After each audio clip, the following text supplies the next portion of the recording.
Gold Coast, of course, an expansion team. And speaking of expansion team, it's time to talk about everyone's favourite, Canadians. Here's Yatesy. How can the clubs make a fair, unbiased decision on Toronto when they're directly affected in the decision they make? Does anyone in a position of power actually make decisions in rugby league? One assumes that. Yes, I believe that's Daniel, actually, a Bulls fan. He's talking about rugby league in the Northern Hemisphere rather than the Southern Hemisphere. It was the decision this week, next week. It's coming up anyway. And the GMB, fair play to them. This is one of the greatest plays ever seen in the history of sport, isn't it? The big high bomb spiraling up saying, well, we haven't paid the players and everything, but we'll make sure they get paid if we're allowed in the competition next year.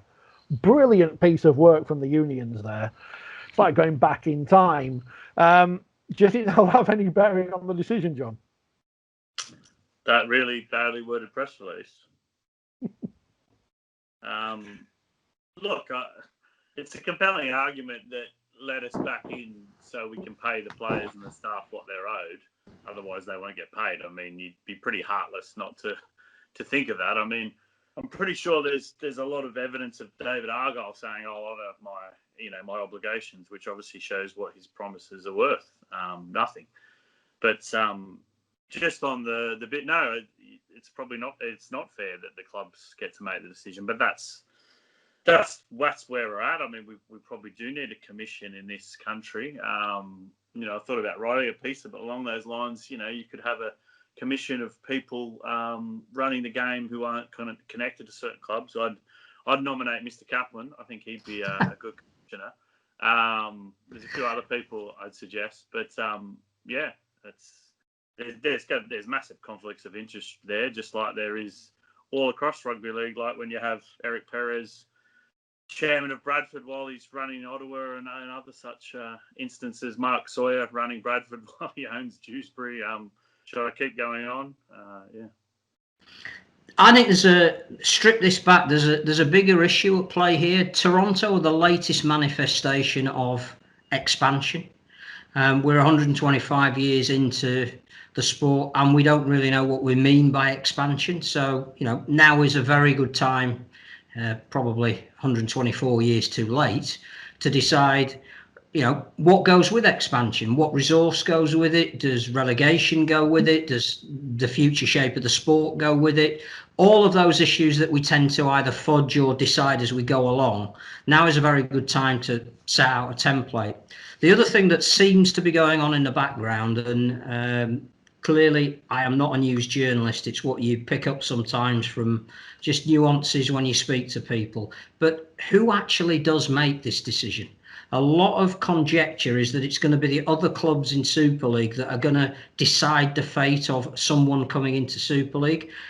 From what I can gather, and I haven't seen the agreement between the RFL and Super League that allowed Super League to exist as a separate organisation, the decision rests with the RFL, that they have enshrined the idea of promotion relegation, but the Super League have agreed to that, but not over which clubs can or can't be promoted. So I think there's been a lot of lobbying going on over the weekend about who finally makes the decision on Toronto. And it seems to be that the RFL are in favour of them coming back, that they can see the benefit of 12 clubs. I think we need to get away from the idea of due diligence, because clearly Carlo Livolsi would pass any due diligence test compared to most, if not all, of the owners who currently own Super League clubs. Somebody having wealth, which is effectively all that a due diligence test is, rather than how they're going to behave or how they're going to use that wealth somewhere down the line, is a very different issue. And no sport can control that. So, the one thing about David Argyle is he clearly had wealth. He clearly put £17 million of his own money into a sports club. He was the right man at the time when that bid was made to be given due diligence. If Andrew Chalmers was given due diligence, then Carlo Livolsi passes a test of due diligence. If you're going to look at his business record, which you can do even sketchily with the companies that he owns and how they're doing on respective markets, he passes. So I don't think him producing a business plan is as much of an issue as it's being made out to be. He is wealthy.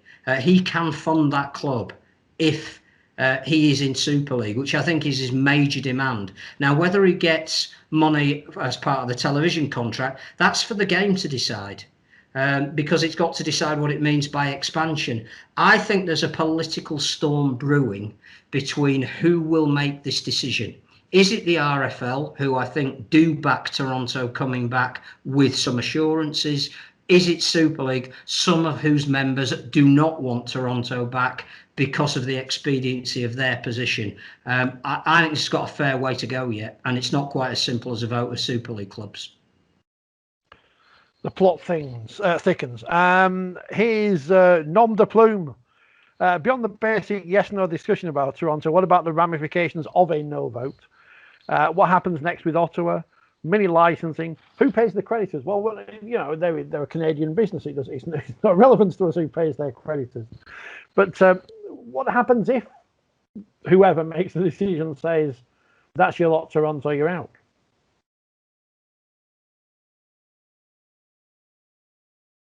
It goes back to what we've just been saying. What do we want from expansion? You know, I can't add a lot more other than the fact that the game needs to decide where it wants to be. Does it want to exploit the North American market for the future? Is Toronto the vehicle to do that? What's the point of bringing in other clubs if they're not there to do that? Does the top flight of rugby league in this country want to try and develop into new markets? If it does, under what conditions can that be successful? And that's why I think, you know, debates about yes or no are virtually irrelevant. It's a wider debate about, particularly in the current economic climate, how does rugby league come out of this? You know, there's going to be some pretty well-known names in football that are going to really struggle if crowds don't come back in. We keep equating ourselves to Scottish football. You know, we don't have a huge amount of resource. If we are to, unfortunately, run the risk of losing some traditional names through no fault of anything other than the current economic climate and the deindustrialisation of the north of England, where the sport is at its strongest, how do you replace that? If your roots start dying off in your garden, where do you plant new trees?